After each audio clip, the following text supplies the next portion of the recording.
As Australia prepares to mark the 100th anniversary of the Gallipoli landings, a group of young Sydney-siders are following in the footsteps of our diggers. They've travelled to Turkey for a Mateship Trek to learn about the sacrifices made and the hardship endured on both sides of the trenches. With the sun rising over the hills and gullies of Gallipoli, this group of young Australians is following in the footsteps of thousands of Anzac soldiers.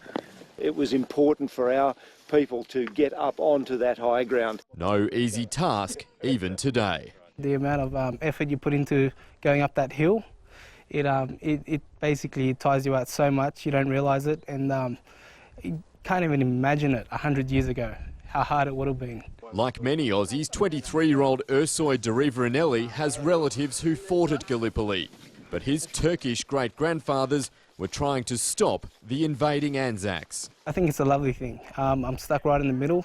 You know, I can appreciate both sides of the story. He's one of 9 young Aussies taking part in the 4th Mateship Trek, organised by Labor MP Jason CLARE and Liberal Scott Morrison to mark 100 years since the Gallipoli landings and to help strengthen bonds between their electorates that cover Sydney's western suburbs and beachside Cronulla. I think what this shows us is that we've got more in common than we realise, and we might come from all corners of the earth if we're Australians, but there's something about Australia that rubs off on you, and these men remind us of why it's special to be Australian. They sacrificed their lives for us.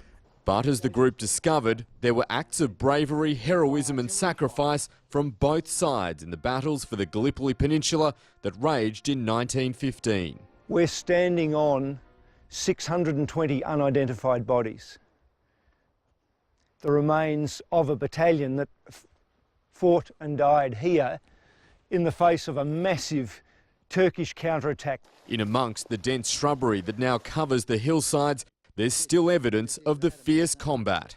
So it sat there and they just pushed it down, all 5 rounds dropped in there. Get rid of it. The hills are also dotted with grave sites, not just Australian but Turkish, Kiwi, British and Indian.